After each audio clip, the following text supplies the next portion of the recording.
എന്റെ ഇഷ്ടമാണ് അല്ലേ? ഇപ്പൊ അത് ഉമ്മമാരും പറയാൻ തുടങ്ങിയിട്ടുണ്ട്.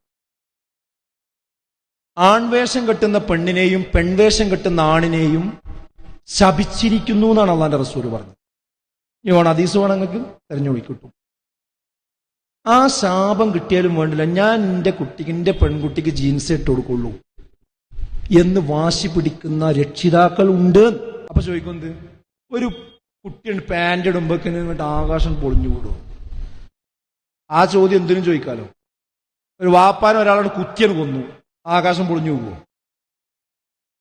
ആകാശം പൊളിഞ്ഞു പോകൂല. അങ്ങനെ എത്ര ആൾ ഇപ്പൊ ഇന്നലെ ഒരു മകനെ, ഒരു മദ്യപാനിയായ ഒരു അച്ഛൻ, ഒരു വാപ്പ കുത്തിക്കൊന്നു. ആകാശപ്പോഴും ഉണ്ട് ഇവിടെ. അപ്പൊ ആ ചോദ്യം ചോദിച്ചും കണ്ട് എല്ലാത്തിനും ഹലാലാക്കേണ്ട കാര്യമൊന്നുമില്ല. സുഹൃത്തുക്കളെ, നമ്മൾ മനസ്സിലാക്കേണ്ട കാര്യം എന്താ?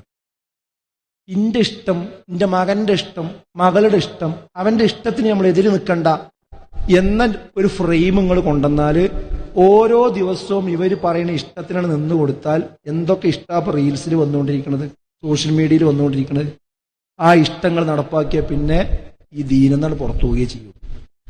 നമ്മൾ ആരെ ഇഷ്ടം നടപ്പാക്കേണ്ടവർ? എന്താണ് ഈ മുസ്ലിം എന്നുള്ള വാക്കിന്റെ അർത്ഥം? അതെന്നെ മറന്നുപോയി സമുദായം. മുസ്ലിം എന്ന് പറഞ്ഞാൽ എന്താ അർത്ഥം? കീഴൊതുങ്ങിയവൻ എന്നാണ്. ആർക്ക് കീഴൊതുങ്ങിയവൻ?